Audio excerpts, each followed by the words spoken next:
বেশ কিছুদিন ধরেই ভাবছি একটা গণেশ ঠাকুর ড্র করব, কিন্তু একটু অন্যরকম ভাবে।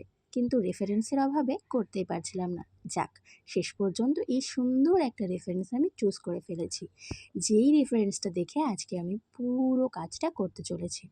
আরও অনেক রকমভাবেই কিন্তু গণেশ ঠাকুরের একটা ছবি বানাতে পারতাম, কিন্তু না, আমার মনে হলো যে একটু অন্যরকম টাইপের যদি কিছু বানাই তাহলে কিন্তু সেটা দেখতে বেশি সুন্দর লাগবে।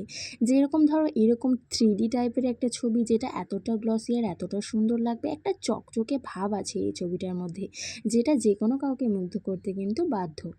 এখানে আমি A3 সাইজের স্কেচ প্যাড ইউজ করছি, আর তার সাথে কিন্তু আমি আর্ট লাইনের স্কেচ পেন্সিল ইউজ করছি। বেশ কিছুদিন আগে এই ছবিটা আমি শুরু করেছিলাম, তবে একটা ছবি শুরু করার সাথে সাথে একদিনের মধ্যে কিন্তু কমপ্লিট হয় না, যেহেতু এগুলো অনেক বড় বড় কাজ।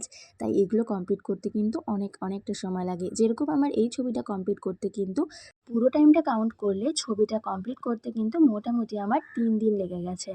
তো 3 দিনের এই কাজটা করতে আমার যতটা কষ্ট লেগেছে তার থেকেও বেশি, অনেক বেশি ভালো লেগেছে, কারণ একটু অন্যরকম কিছু আমি ট্রাই করেছি। এই ছবিটা আমি সেল করার জন্যই তৈরি করেছি, এত ডিটেলিংয়ের সাথে। কত সুন্দর গ্লসি আর নিখুঁতভাবে করার চেষ্টা করেছি। ছবিটা আশা করি তোমাদের অনেক পছন্দ হবে। আমার তো খুব ভালো লেগেছে, এবং যারা দেখেছে তারা এই ছবিটার অনেক প্রশংসা করেছে। তো তোমাদের কেমন লাগলো অবশ্যই জানিও। দেখা হবে নতুন কোনো ভিডিওর সাথে। বাই।